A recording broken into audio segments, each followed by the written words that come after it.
आधी रात थी। लंबे बरामदे में कदमों की आवाज आ रही थी। सिरिल के हाथ में बंदूक थी। रॉजर ने दरवाजे का हैंडल पकड़ा हुआ था। जैसे ही दस्तक हुई, दरवाजा खोला गया और बाहर कोई नहीं था। फिर शीशे जोर से हिलने लगे और उसी लम्हे सिरिल ने समझ लिया कि ये खेल बंदूक का नहीं है। दोस्तों, अब हम पहुंचते हैं इस कहानी के सबसे अहम हिस्से पर।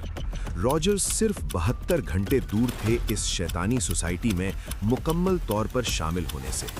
हैलोवीन की रात उनकी इनिशिएशन होनी थी, लेकिन इससे पहले एक रात वो बिस्तर पर लेटे थे, नींद नहीं आ रही थी। महीनों से जो कुछ देख रहे थे वो सब जहन पर बोझ बन चुका था और इसी बेचैनी में उनके मुंह से एक सादा सी दुआ निकली। अगर आसमान पर कोई खुदा है जो मेरी परवाह करता है तो मेरी मदद कर। बस यही अल्फाज, ना कोई लंबी दुआ, ना कोई मजहबी अंदाज, सिर्फ दिल की एक पुकार। अगली सुबह वो उठे और जिंदगी मामूल के मुताबिक चलने लगी, मगर अब खुदा ने उनके लिए एक रास्ता तैयार कर दिया था। जुमे के दिन उनके यहूदी बॉस हैरी ने उन्हें बुलाया और कहा, पीर से एक नया आदमी आ रहा है।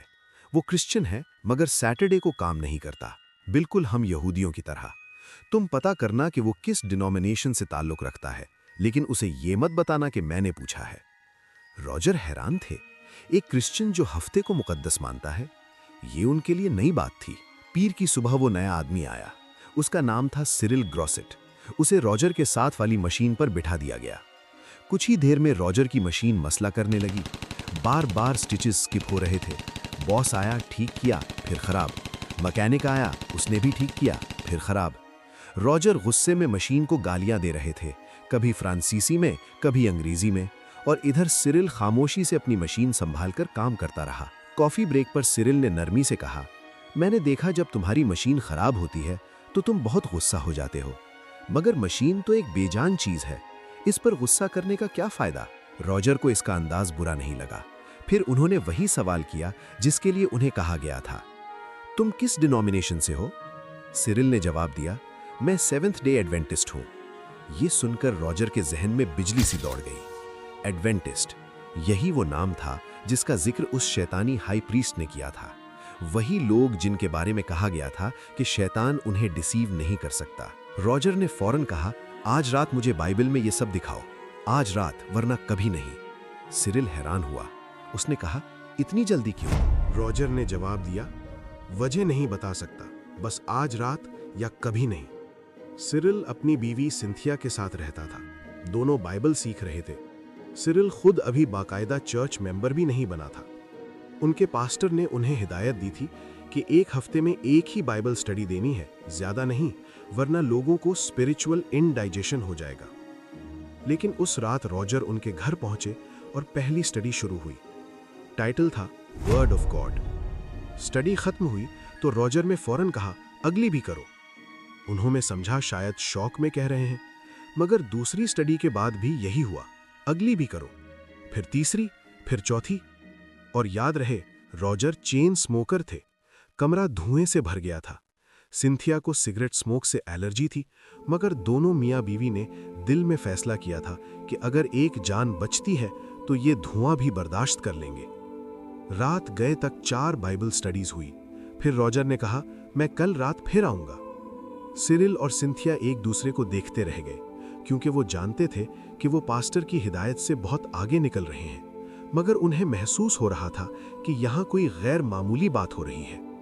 और वाकई अगले 7 दिन में 28 बाइबल स्टडीज हुई, रोजाना 4 घंटे, एक के बाद एक। रॉजर कहते हैं, मैंने जिंदगी में कभी बाइबल नहीं खोली थी, मगर अब हर बात ऐसे जज्ब हो रही थी जैसे खुश्क जमीन बारिश को जज्ब करती है। दूसरी तरफ रॉजर के दिल में एक और एहसास भी था। वो हर रात ये समझकर घर लौटते थे कि शायद सुबह जिंदा ना उठ सकें, क्योंकि उन्हें यकीन था कि शैतानी ताकतें उन्हें नहीं छोड़ेंगी। बुध की रात जब उन्हें शैतानी सोसाइटी के प्रेज मीटिंग में होना चाहिए था, वो बाइबल स्टडी में बैठे थे। और जब अगली सुबह वो जिंदा उठे तो उन्हें पहली बार यकीन हुआ कि खुदा वाकई उनकी हिफाजत कर रहा है। इसी दौरान उन्होंने बाइबल की वो आयत भी पढ़ी, जितनों ने उसे कबूल किया उन्हें खुदा के फर्जंद बनने का हक दिया गया। रॉजर कहते हैं, ये वो लम्हा था जब पहली बार मुझे उम्मीद महसूस हुई। फिर आया हफ्ता। वो पहली बार सैबत सर्विस में गए, चर्च में बैठे, और शाम को जब स्मोकिंग के बारे में बात हुई तो उन्हें शिद्दत से सिगरेट की तलब महसूस हुई। मगर उसी रात वो घर पहुंचे, कबर्ड खोला, 2 कार्टन सिगरेट्स निकाले, टॉयलेट में फेंके, फ्लश कर दिया और घुटनों के बल बैठकर दुआ की। उन्होंने कहा, ऐ खुदा, तुम खालिक हो, मुझे दोबारा बना दो, ये ख्वाहिश मुझसे ले लो। रॉजर के मुताबिक इसके बाद उन्हें दोबारा स्मोकिंग की तलब नहीं हुई, लेकिन शैतानी ताकतों ने हार नहीं मानी। हर रात दीवारों पर दस्तकें, दरवाजों पर नॉक, नींद में खलल। रॉजर समझते थे कि ये स्पिरिट्स कम्युनिकेशन दोबारा खोलना चाहती हैं, मगर वो जवाब नहीं देते थे। एक रात सिरिल ने कहा, ये शायद यूनियन वाले होंगे जो तुम्हें डरा रहे हैं, मैं देखता हूं। वो अपनी बंदूक लेकर रॉजर के घर आया। आधी रात को दोनों बैठे इंतजार कर रहे थे। फिर बरामदे में कदमों की आवाज आई, सीधी रॉजर के दरवाजे तक। सिरिल ने कहा, रॉजर, हैंडल पकड़ो, जैसे ही नॉक हो फौरन खोलना। दस्तक हुई, दरवाजा खोला गया और बाहर कोई नहीं था। रॉजर ने बाद में कहा कि सिरिल का चेहरा ऐसे सफेद पड़ गया था जैसे खून ही ना रहा हो।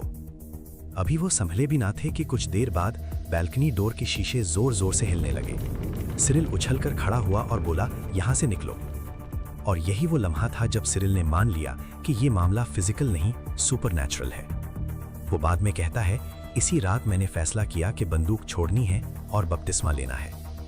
लेकिन आजमाइश यहीं खत्म नहीं हुई। सिरिल और सिंथिया के घर में आग लगी। सिंथिया एक कमरे में फंस गईं। एक तरफ खिड़की, दूसरी तरफ आग। उन्होंने दिल से दुआ की, खुदा, मैं मरना नहीं चाहती, अगर कोई रास्ता है तो मुझे बचा ले। और फिर जैसे किसी ने उन्हें धक्का दिया हो, उनके जहन में आया, अभी जंप करो। वो झुकीं और अगले लम्हे खुद को कमरे के बाहर पाया। उन्हें आज तक समझ नहीं आया कि वो 8 फीट दूर दरवाजे तक कैसे पहुंची। और चंद लम्हों बाद जहां वो खड़ी थीं, वहां आग का जोरदार धमाका हुआ। इसके बाद भी कई हफ्ते उनके घर में अजीब वाकयात होते रहे। दरवाजे खुद बंद होना, खिड़कियों का खुलना, चीजों के गिरने की आवाजें। मगर सिरिल ने एक बात वाज़ेह कही, मुझे कभी अफसोस नहीं हुआ कि मैं रॉजर से मिला। अगर फिर ऐसा मौका आए तो मैं दोबारा भी यही करूंगा। रॉजर ने बाद के बरसों में ऐसे बहुत से लोगों की मदद की जो ऑकल्ट या स्पिरिट ऑपरेशन का शिकार थे। उन्होंने एक प्रैक्टिकल प्लान बताया। सबसे पहले हर वो चीज घर से निकाल दो जो ओकल्ट, स्पिरिटिज्म या इन चीजों से जुड़ी हो। दूसरा, स्पिरिट से बात मत करो, जवाब मत दो, सिर्फ खुदा से दुआ करो कि रूल कुदुस की ताकत से ये असर खत्म हो। तीसरा, हर सुबह मसीह की सलीब का वाकया पढ़ो, मत्ती बाब 27 आयत 24 से 54 तक। रॉजर कहते हैं कि सिर्फ 4 मिनट लगते हैं, मगर ये इंसान के अंदर बहुत कुछ बदल देता है।